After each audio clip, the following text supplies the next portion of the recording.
Hallo und herzlich willkommen zu unserer neuen Podcast-Ausgabe. Mein Name ist Marcel Engel, ich leite die Geschäftsstelle des Deutschen Global Compact Netzwerkes. Im heutigen Podcast wollen wir der Frage nachgehen, welche Auswirkungen die Corona-Pandemie auf das Engagement der Wirtschaft in der Umsetzung der Agenda 2030 und der darin enthaltenen Ziele für nachhaltige Entwicklung hat. Eigentlich sollte 2020 das Superjahr für Nachhaltigkeit werden. Die geplante Klimakonferenz in Glasgow sollte zum Jahresende endgültig Verbindlichkeit und klare Zielvorgaben für den weltweiten Klimaschutz aufstellen. Beim Thema Biodiversität sollte in China ein neues globales Artenschutzabkommen verabschiedet werden. Und auch beim Engagement der Wirtschaft haben eine Vielzahl an Initiativen und Netzwerken deutlich mehr Wirkung versprochen. Eigentlich sollte das alles dieses Jahr passieren. Passiert ist aber etwas ganz anderes. Die Welt ist seit Jahresbeginn fest im Griff einer globalen Pandemie. Der Coronavirus ist ein tiefgreifender Stresstest für die Menschheit. Der Ausgang und die Folgen sind derzeit noch nicht absehbar.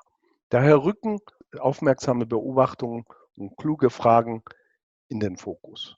Dies gilt insbesondere für die weitere Umsetzung der Agenda 2030 und SDGs. Und hier kommen von Seiten der Vereinten Nationen eindringliche Warnungen. Die Auswirkungen der Corona-Krise sind so gravierend, dass der Fortschritt von Jahrzehnten vernichtet werden kann. Hunger, Armut, Defizite beim Zugang zu Bildung, Gesundheit und Wasser nehmen rasant zu. Viele der bereits erzielten Nachhaltigkeitserfolge könnten der Krise zum Opfer fallen und uns um Jahre zurückwerfen. Am anfälligsten für diese Krise sind ältere Menschen, Arbeitnehmer in prekären Beschäftigungsverhältnissen und alle Menschen, die in Ländern mit einem schwachen Gesundheits-, Wirtschafts- und politischen System leben. Es gibt zweifellos viele Lehren zu ziehen und viele werden erst im Nachhinein zu ziehen sein.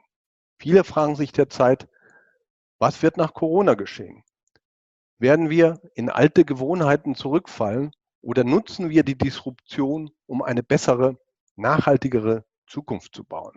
Leitgedanken wie Just Transition oder Leave No One Behind spielen in diesem Zusammenhang eine wichtige Rolle. Aus der Perspektive der Nachhaltigkeit kann ein Weiter so keine Option sein. Klimawandel, planetarische Übernutzung und mangelnde Verteilungsgerechtigkeit sprechen dagegen. Nachhaltig engagierte Unternehmen spielen deshalb bei einem anstehenden Transformationsprozess eine zentrale Rolle. Sie haben das Know-how, die Mittel und auch die Motivation, unsere Zukunft nachhaltiger zu gestalten. Ein Vorreiter in diesem Feld ist das World Business Council for Sustainable Development, in welchem rund 200 führende globale Unternehmen versammelt sind. Auch dort hat Covid-19 viele Pläne für dieses Jahr über den Haufen geworfen. Zugleich kommt allerdings der Überarbeitung der langfristigen Nachhaltigkeitsstrategie der Organisation, der sogenannten Vision 2050, eine größere Bedeutung zu. Es gibt also reichlich Stoff für mein Gespräch mit Filippo Veglio. Der ehemalige Schweizer Tennisprofi und Davis-Cup-Spieler ist heute Managing Director und Mitglied des Management-Teams beim World Business Council for Sustainable Development. Dort leitet er mehrere Programme, zu denen unter anderem die Überarbeitung der erwähnten Vision 2050 und die Aktivitäten zu den Sustainable Development Goals gehören. Ebenso ist er für das globale Netzwerk und die Kommunikation der Organisation zuständig. Unser Gespräch findet auf Englisch statt. Filippo, many thanks for taking time out of your extremely busy agenda for this interview today. Well, we are talking here now about long-term scenarios and pathways, but unforeseen events like the one that we are currently experiencing, the pandemic of COVID-19, throw everything overboard. Marcel, you're full of excellent questions, if I may say. Of course, I mean, first and foremost, the pandemic, I think we will all agree, is definitely throwing a lot of uncertainty into what was sort of a direction of travel which the UN Secretary General had defined as, the decade of action, and 2020 being a crucial year, in particular on food and energy. Of course, the pandemic comes into play. We position the pandemic as one of a number of over a handful of key disruptions. We call it a disruption. We have identified pandemics as part of a wider exercise of megatrends and disruptions that are kicking in across the decade.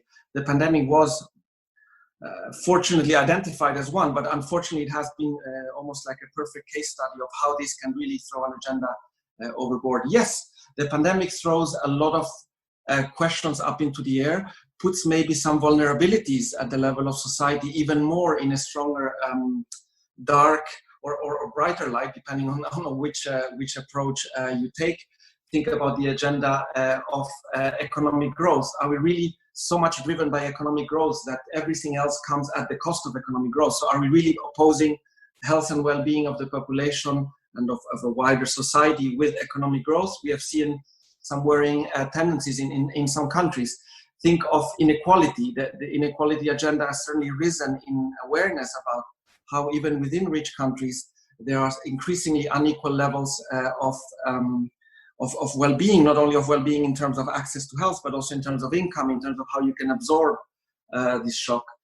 Think also of institutions, how they have been thrown into disarray. I think only, well, what is it now, 12 years ago, that the financial economic crisis, certainly a lot more coordination, and now we see how it's basically a little bit everyone for themselves, so especially in the EU, fortunately, there's been a lot of effort at least coordinating, at least a lot more solidarity kicking in, but certainly not easy also politically to negotiate.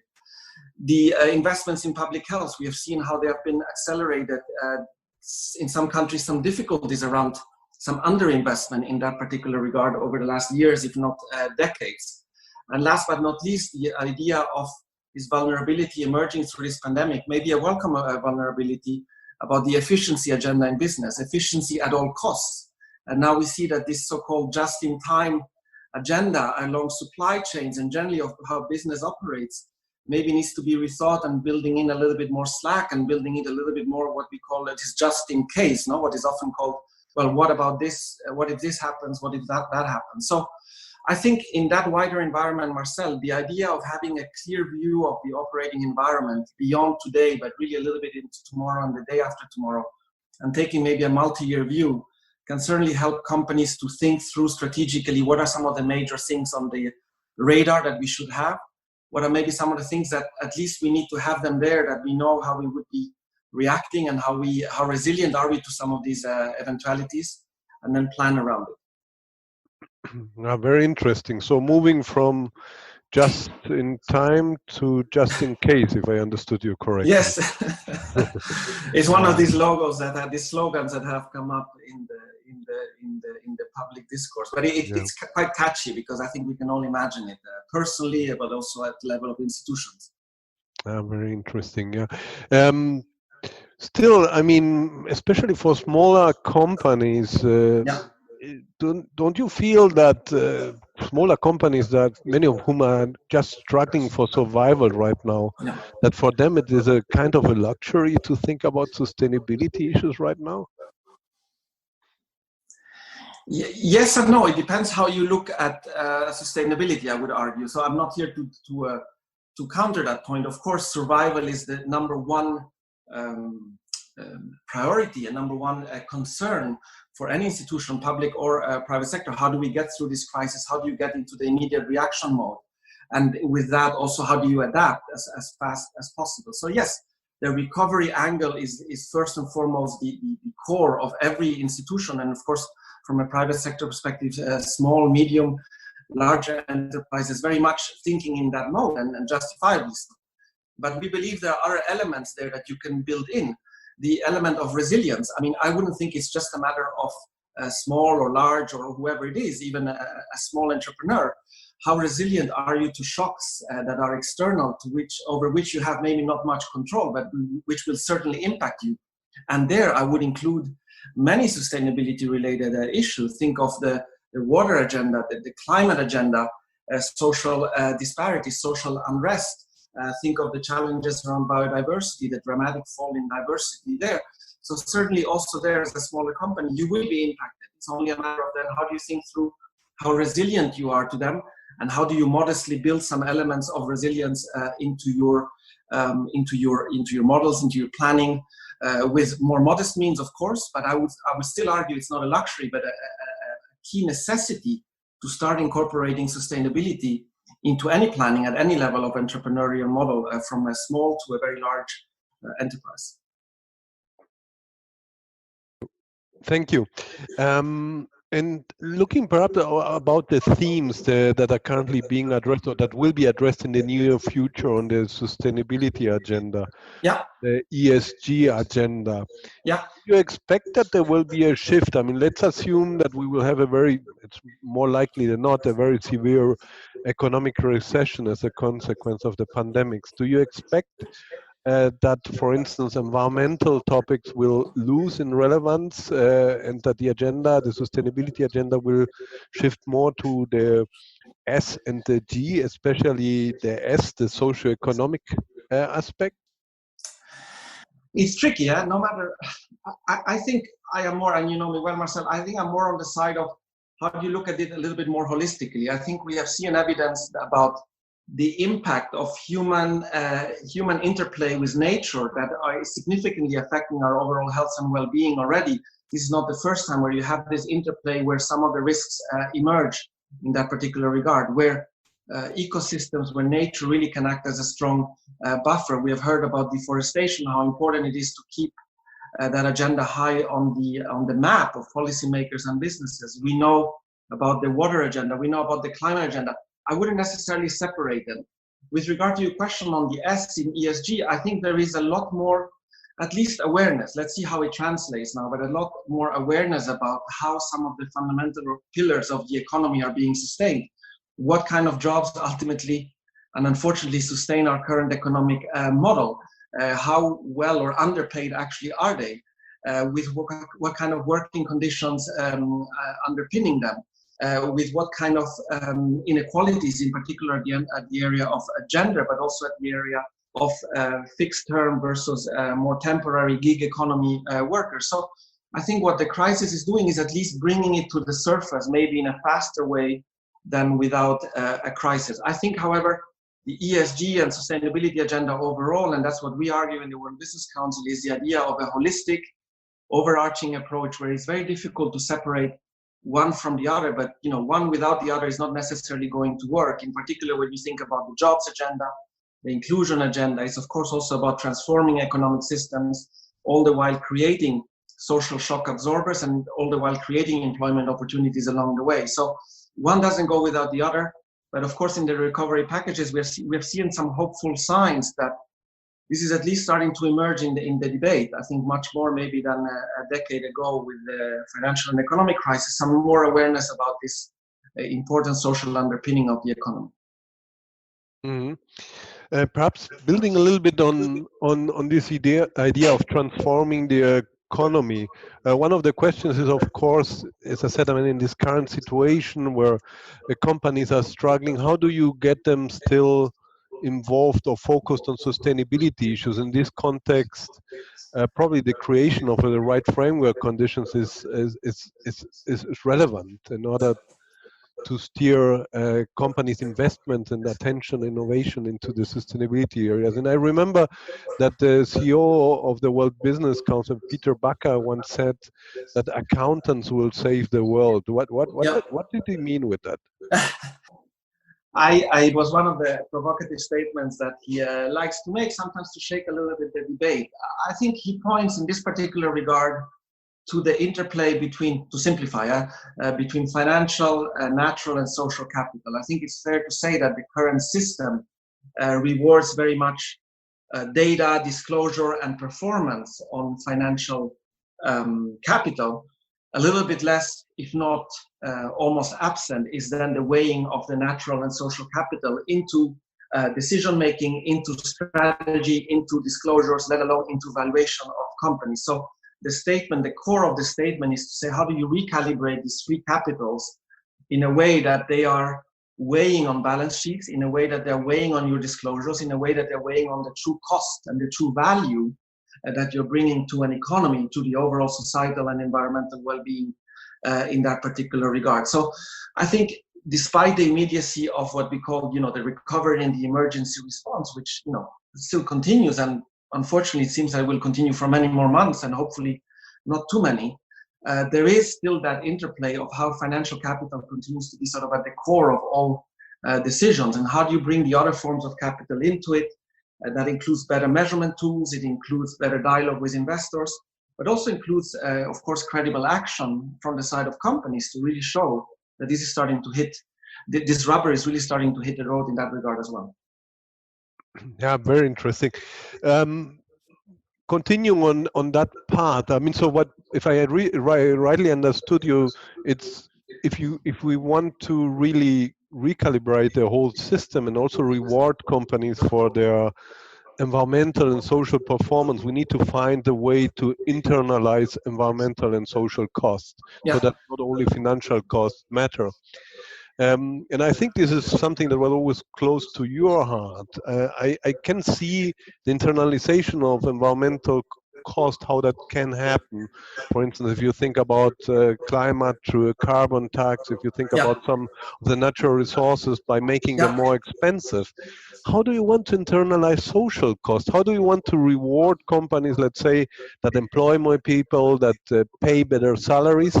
Because I think in this area, the incentives are frequently going into the wrong direction. So let's take a case, if a company nowadays announces that they will fire some people, it's more likely than not that their shares will go up in the stock market. So how do you internalize social costs? Marcel, you're full of good questions. Look, spontaneously, I have one answer for you, spontaneously and seriously, of course. I think we have had some interesting discussions in the context of our work around what we call the future of work. And I know the Global Compact and many other actors are really trying to figure out what is the nature of work today, what will it be tomorrow, the day after tomorrow, and the quality and quantity of jobs that comes along this changing nature of work. One interesting remark was made by one of the players in more with a financial mindset in mind, saying, we always talk about people being our greatest asset, and I think you cannot find any website from small to large company that will say our people are our greatest asset. But when it comes to booking them in our books, in our, in our disclosures, they're still always under liabilities and not necessarily under the assets. So how do we really bring about that significant change? Because as you say, right now you're more rewarded in terms of drastically addressing those liabilities, if I may say it in a very inhuman way, than rewarded for actually investing in them. So there is that interplay at the level of these capitals that comes into play. I think where we can start to see some hopeful signs, and I know also in Germany there's a lot of debate around it, is the performance when it comes to the human rights agenda of companies in supply chains. I think in part through technology, in part through greater awareness by civil society organizations, in part also by the increasing risks that companies expose themselves, and not only reputationally, but also in dialogues with investors about their human rights performance.